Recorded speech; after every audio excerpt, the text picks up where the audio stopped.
अच्छे लोग हैं, हर जात में बुरे लोग हैं। किसी एक व्यक्ति के कुकृत्य से पूरी जात खलनायक नहीं बनानी चाहिए, और किसी एक व्यक्ति के बहुत अच्छे काम से भी पूरी जात नायक नहीं होती है। देश की में जो कानून है, संविधान है या कानून है, पुरानी आईपीसी सीआरपीसी है, उसके अनुसार शिकायतें करनी चाहिए। कानून को हाथ में किसी को भी नहीं देना चाहिए, और जाति विद्वेष वाली पोस्टें नहीं डालनी चाहिए, क्योंकि सबके सब पर एहसान है। मान लो हम 20-30 जातियाँ होती हैं, इस 20-30 जातियों में बड़ी बात कहने जा रहा हूँ, इसमें वादी भी होता है और इन्हीं 20-30 जातियों में मुलजिम भी होता है, तो आरोपी भी होता है और प्रताड़ित भी होता है। तो जैसे एक जात के यहाँ मर्डर हो गया, उस जात ने भी किसी जात का मर्डर कभी किया है या उसी समय हुआ, तो किसी एक व्यक्ति अपनी जात का प्रतिनिधित्व नहीं करता है।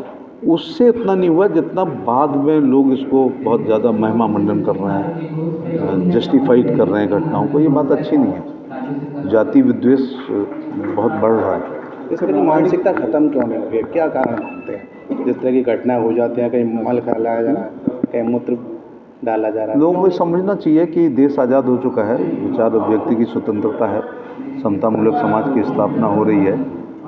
75 साल पहले भी नहीं करना चाहिए था ये सब बातें, लेकिन उस समय एक बहुत देश आज़ाद नहीं हुआ था, लेकिन बाबा साहब भीमराव अम्बेडकर जी के संविधान ने सबको समान सम्मान, सबका समान अधिकार, सबको बारातें निकालने का समान अधिकार, कुओं में पानी पीने का समान अधिकार, बैठने का समान अधिकार, ये सब दिया है।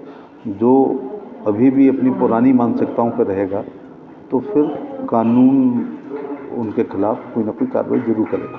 तो रामायण के रचयिता वाल्मीकि वेद व्यासी वो भी ब्राह्मण, फिर ये कहना कि हाँ, वो जिनको ज्ञान है वो नहीं। महर्षि वाल्मीकि जी ने त्रेता युग में विश्व की सबसे बड़ी रचना रामायण की रचना की।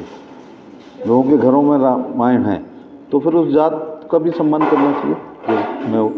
तो ये हमारे साझे पुरखे हैं, चाहे अवंती बाई हों, झलकारी बाई हों, अहिल्याबाई होलकर हों, लक्ष्मीबाई हों, राणा प्रताप हों, शिवाजी महाराज हों, संत रैदास हों, कबीर दास हों, तुलसीदास हों, बाबा साहब भीमराव अम्बेडकर हों, महाराज सूरजमल हों, महाराज अग्रसेन हों, महाराज भगवान परशुराम हों, ये सब हमारे साझा पुरखे हैं। इन्होंने अपनी जात के लिए काम नहीं किया, हमने उनमें अपनी जात ढूंढ ली है। बाकी इन लोगों ने इंसानियत के लिए, देश के लिए काम किया।